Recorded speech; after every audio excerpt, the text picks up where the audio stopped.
एक नई वीडियो के साथ आज मैं फिर हाजिर हूं, आपका होस्ट दोस्त विक्रांत जोशी आपका स्वागत करता हूं मैं आरएम शॉर्ट्स में, जिसमें हम लेके आते हैं स्पेस और डिफेंस न्यूज की टॉप खबरें। तो चलिए जान लेते हैं। अपनी सबसे पहले खबर की बात करेंगे तो वो एचएएल की तरफ से आ रही है। अब एचएएल का खुद का SU-30 MKI होने वाला है। आपको पता है कि एचएएल इसका निर्माण करती है, पर वो सब इंडियन एयरफोर्स को डिलीवर हो जाते हैं।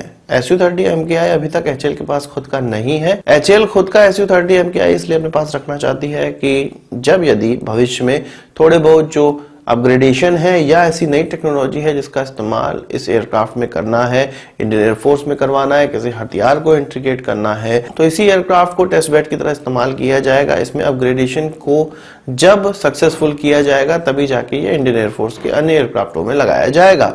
इसी प्रकार से हॉक आई ट्रेनर एयरक्राफ्ट भी एचएएल के पास हैं, जिसमें वो नए नए परिवर्तन करके जो सफल परिवर्तन होते हैं उनको इंडियन एयरफोर्स के एयरक्राफ्टों में लगाती है। इससे पहले एचएएल के पास MiG-21 भी था, जिसमें कि अन्य अपग्रेडों को परफॉर्म करके फिर इंडियन एयरफोर्स को दिए जाते थे। एचएएल के पास खुद के इस प्रकार के एयरक्राफ्ट होना साफ साफ यह इंगित करता है कि सुपर सुकोई पे कहीं ना कहीं काम हो रहा है। इसके अलावा ब्रह्मोस का जितना भी इंटीग्रेशन है, उसके नए नए अलग अलग वेरिएंट का इंटीग्रेशन भी भविष्य में हमें देखने को मिल सकता है। वही बात करें पाकिस्तान की, तो आप जानते हैं कि धारा 370 हटने के बाद पाकिस्तान इस प्रकार से बौखलाया हुआ है और वो कुछ कर भी नहीं पा रहा है भारत का, पर उसने एक अलग तरीका अपनी जनता को संतुष्ट करने का और अपने आप को संतुष्ट करने का निकाल लिया है। आप जानते हैं कि अभी कुछ दिनों पहले यह खबर निकलकर सामने आई थी कि आजाद जम्मू कश्मीर, जो कि सो कॉल्ड आजाद जम्मू कश्मीर है, उसके प्राइम मिनिस्टर और प्रेसिडेंट हुआ करते हैं। उनके प्राइम मिनिस्टर का यह कहना था कि वो अंतिम प्राइम मिनिस्टर वहां के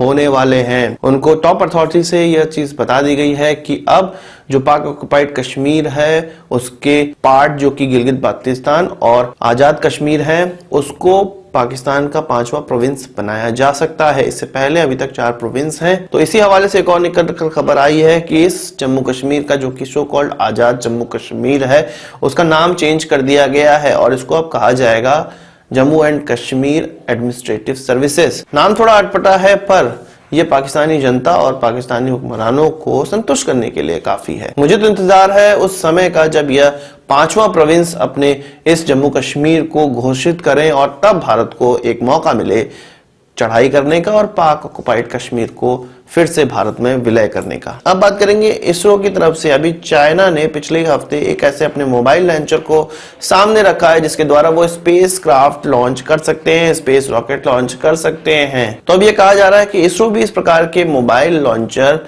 आगे आने वाले समय में सामने रख सकता है। अभी फिलहाल में SSLV के लिए जो स्पेस पोर्ट बनाना है उसके लिए तूतीकोरिन में 2000 एकड़ की जमीन एक्वायर की जा रही है और भविष्य में इसरो का यह भी प्लान है कि इस प्रकार के मोबाइल लॉन्चर बनाए जाएं जो कि समंदर में किसी भी एरिया में जाकर हमारे छोटे रॉकेटों को लॉन्च कर सकें, जो कि आपातकाल में सैटेलाइट लॉन्च करने के लिए जरूरी होते हैं और बहुत ही ज्यादा कारगर होते हैं। इसके अलावा बात करेंगे रशिया की। रशिया के रोस्टेक के जो इंटेलेक्चुअल प्रॉपर्टी के चीफ हैं, उनका यह कहना है कि विदेशों में रशिया का पेटेंट ना होने के कारण कुछ 500 से ज्यादा अलग अलग प्रकार के हथियारों को कॉपी किया जा चुका है 17 सालों के भीतर। उनका सबसे बड़ा इल्जाम यह था कि चाइना के द्वारा यह मैक्सिमम काम किया गया है। उनके एयर डिफेंस सिस्टम हो, गन्स हो, एयरक्राफ्ट के इंजन हो या टैंक्स हो, उन सभी को चाइनीज लोगों ने कॉपी किया है। इसके अलावा जो अन्य विदेशी कंपनीज हैं वो भी इस प्रकार की कॉपी कर रहे हैं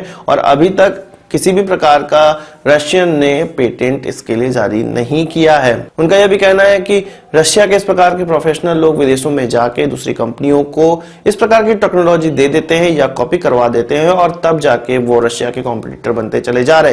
तो मेरा यहाँ पे यह प्रश्न है कि भारत ऐसा क्यों नहीं कर पाता है? जब विश्व के अन्य देश उनके ही लोगों को लेकर उनकी चीजों को कॉपी कर सकते हैं, तो भारत भी आसानी से इसको कॉपी कर सकता है। हालांकि फिर उससे नुकसान यह होगा कि रशिया हमको कोई भी हथियार नहीं देगा, आंख मूंद कर नहीं देगा, पर ऐसा कोई तो समय आना ही पड़ेगा, ऐसा कोई समय तो लाना ही पड़ेगा जब भारत इस प्रकार की कॉपी करने वाली चीजों को सीखेगा और कॉपी करने के बाद ही हम कोई चीज नया भी बना सकते हैं, क्योंकि किसी शिखर तक जाने के लिए शुरुआत नीचे से ही करनी पड़ती है। आज की इस वीडियो के लिए बस इतना ही। आशा करता हूँ कि वीडियो पसंद आया होगा। आप इसको एक बड़ा थम्स अप जरूर देंगे। इस वीडियो से कोई सवाल सुझाव कमेंट बॉक्स में जरूर लाइएगा। नमस्कार, थैंक यू, जय हिंद।